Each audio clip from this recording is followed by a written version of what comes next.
Sir నమస్తే, మీ పేరండి? Sir నా పేరు షేక్ నజీర్ బాషా. నేను ఎస్ఏపిఈ ఫిజికల్ ఎడ్యుకేషన్ టీచర్ని. నాకు కటార్కొండలో కృష్ణగిరి మండలం కర్నూలు జిల్లా కటార్కొండ స్కూల్లో జెడ్పీ స్కూల్లో జాబ్ రావడం జరిగింది. సార్ ఏంటి ఎప్పటి నుంచి ప్రిపేర్ అవుతున్నారు మీ మెగా డిఎస్సి? సార్ నేను గత 2016 నుంచి ప్రిపేర్ అవుతూనే ఉన్నాను. 2018లో నోటిఫికేషన్ పడింది. చంద్రబాబు గారి ఆధ్వర్యంలో నోటిఫికేషన్ పడింది. కాకపోతే ఆ ఎగ్జామ్లో నాకు మంచి మార్కులు వచ్చాయి. కాకపోతే అక్కడ టెట్ కమ్ ఈవెంట్స్ నిర్వహించడం జరిగింది.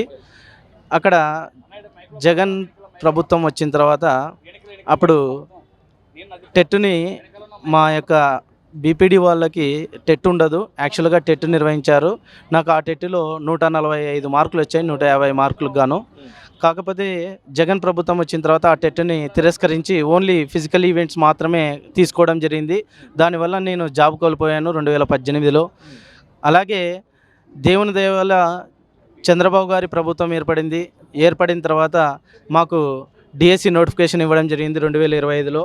అలాగే 2025 కంటే ముందు జగన్ గారు నోటిఫికేషన్ ఇచ్చి దాన్ని ఎటువంటి ప్రమాణికాలు లేకుండా మాకు 91 పోస్టులు మా యొక్క కర్నూలు జిల్లాకి ప్రకటించడం జరిగింది. ప్రకటించిన తర్వాత మాకు మేము అప్లికేషన్ ఫీజులు కట్టేశాము, అన్నీ చేశాము.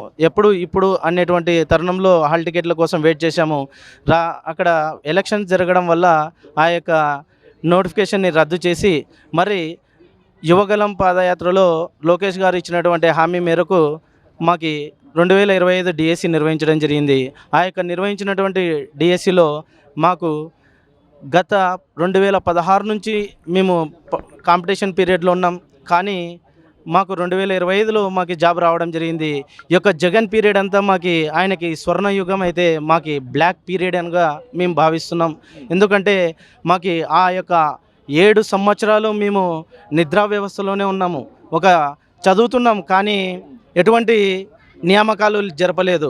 కాబట్టి ఇట్లాంటి తప్పుడు ఆరోపణలు చేయడం చాలా సమంజసం కాదు. బ్రదర్, ఇక్కడ వాళ్ళు మాట్లాడుతున్నారు ఏంటంటే ఏదైతే 2025 దానికి సంబంధించి డిఎస్సి నోటిఫికేషన్ సంబంధించి మొత్తం చాలా అవకతవకలు జరిగినవి. లోకేష్ గారు ఒక్కొక్క పోస్టు కొన్ని లక్షల రూపాయలు నమ్మేసుకున్నారు.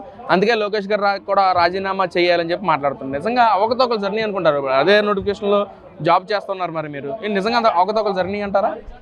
ఎటువంటి అవకతవకలకి ఇక్కడ స్థానం అయితే లేదు. ఎందుకంటే ఇక్కడ సుప్రీంకోర్టు మనకి ఏమని ఇచ్చిందంటే హారిజాంటల్ రిజర్వేషన్ ప్రకారమే జరపండి. దీనివల్ల బాయ్స్ ఉన్నటువంటి విద్యార్థులు వాళ్ళ యొక్క కాంపిటీషన్లో ఉన్నటువంటి నిరుద్యోగులు బాయ్స్ ఏదైతే ఉన్నారో వర్టికల్ రిజర్వేషన్ తీసుకోవడం వల్ల పురుషులకు ఎటువంటి అవకాశం కల్పించడం లేదు. వాళ్ళకి ఇక్కడ అక్కడ అనేటువంటిది పర్సెంటేజ్ వస్తుంది. హారిజాంటల్ విధానంలో తీసుకోండి, అప్పుడే మీకు సమన్యాయం జరిగినట్టు అవుతుంది అని ఒక హారిజాంటల్ వర్డ్ని ఉపయోగించి సుప్రీంకోర్టు మనకి ఇవ్వడం జరిగింది. దాని ప్రాతిపదికనే మన యొక్క స్టేట్ గవర్నమెంట్ హారిజాంటల్ పద్ధతిలో మనకి నియమించడం జరిగింది. దీంట్లో ఎటువంటి అవకతవకలు లేవు. ఇక్కడ సబ్జెక్ట్ ఏం లేదంటే వాళ్ళకి హారిజాంటల్ అంటే ఏందో తెలియకపోవడం చాలా అవమానకరం.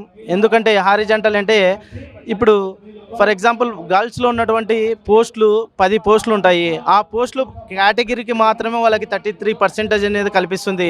ఆ యొక్క 33% కల్పించినప్పుడు ఇక్కడ హారిజాంటల్ తీసుకొచ్చినప్పుడు ఆ యొక్క పద్ధతి అనేది ఇంప్లిమెంట్ కాదు. ఇక్కడ ఈక్వాలిటీ అనేటువంటిది జెంట్స్ కూడా అవకాశం కల్పించడం జరుగుతుంది. ఈ యొక్క హారిజాంటల్ రోస్టర్లో వాళ్ళు హారిజాంటల్ రోస్టర్కి రారు, వాళ్ళ యొక్క కేటగిరీ 33%లోనే ఉంటారు. కాబట్టి ఈ విషయాన్ని అవగాహన చేసుకొని ఇంకా మీ దగ్గర ఎంతోమంది నివేదికలు సుపీరియర్ లేదంటే అథారిటీస్ సబ్జెక్ట్ తెలిసినటువంటి వారు ఉంటారు. ఏంటి హారిజాంటల్ అంటే ఏంటి, వర్టికల్ అంటే తెలుసుకొని మాట్లాడండి. ఎటువంటి ఈ యొక్క డిఎస్సిలో అవకతవకలు జరిపింటే మాకు కొండారెడ్డి బుర్జ్ అనేది ఉంది. కొండారెడ్డి బుర్జ్ దగ్గర ఉరేసినా కూడా మేము ఉరేసుకుంటాం. ఎందుకంటే మేము అవకతవకలు చేసేటువంటి కెపాసిటీ మాదైతే కాదు. ఎందుకంటే 2016 నుంచి నేను పీరియడ్లో ఉన్న 2016లో మాకు కాంపిటీషన్లోకి వచ్చాము. అప్పటి నుంచి మాకు 2025 వరకు మాకు బ్లాక్ పీరియడ్గానే మేము నిర్ణయించుకుంటున్నాం. ఒక జగన్ 5 ఏళ్ళు పరిపాలన ఇస్తే ఎటువంటి ఒక నోటిఫికేషన్ కూడా ఇవ్వకపోవడం చాలా అవమానకరం. ఇచ్చిన నోటిఫికేషన్ కూడా రద్దు చేసి క్యాన్సల్ హాల్ టికెట్ కూడా మాకు ఇవ్వకపోవడం చాలా ఘోరం. కాబట్టి ఎటువంటి మాకు అవకతవకలు అనేటువంటి జరగలేదు. కాబట్టి ఈ మాటను మేము ఖండిస్తున్నాం. ఇక్కడ ఏదైతే వైసీపీ నాయకులు మాట్లాడుతున్నారు, హారిజాంటల్ రిజర్వేషన్ అనేది సక్రమంగా అమలుపరచలేదు, స్పోర్ట్స్ కోటాకు సంబంధించి కూడా కొన్ని చాలా అవకతవకలు జరిగినవి అని చెప్పి కూడా హైకోర్టుకి వెళ్ళి కేసు వేయడం కూడా జరిగింది. హైకోర్టు కూడా దాన్ని కొట్టేసి తిరస్కరించడం కూడా జరిగింది కదా. అది ఈ రోజున మళ్ళీ ఇంకా దాన్ని అదే విధంగా పట్టుకుని మొత్తం అవకతవకలుగా జరిగిన లోకేష్ కూడా రాజీనామా చేయాలని చెప్పి మాట్లాడతారు. ఎలా చూడొచ్చు అంటారు బ్రదర్ అసలు?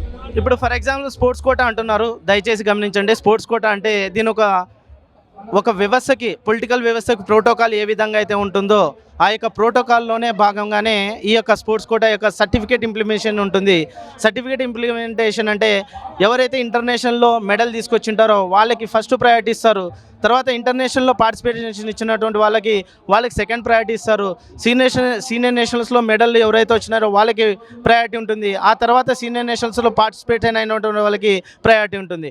ఈ పద్ధతి ప్రకారంగానే స్పోర్ట్స్ కోటా అనేటువంటిది నిర్వర్తించడం జరుగుతుంది. దీంట్లో ఎటువంటి అవకతవకలు చేయడానికి లేదు. ఎందుకంటే డిఎస్సి అనే స్పోర్ట్స్ కోటా అనేటువంటిది ఆ యొక్క స్పోర్ట్స్ కోటాలో ఉన్నట్టు సంపాదించినటువంటి సర్టిఫికేట్కి వాల్యూ ఉంటుంది. దీంట్లో మార్క్స్కి వాల్యూ ఉండదు, ఇక వాల్యూ అనేది ఉండదు. ఓన్లీ సర్టిఫికేట్ మాత్రమే వాల్యూ ఉంటుంది. దీంట్లో ఏమైనా అవకతవకలు జరిగినాయని మీరు నిరూపిస్తే మేము ఏ శిక్షకైనా మేము సిద్ధం. Thank you brother.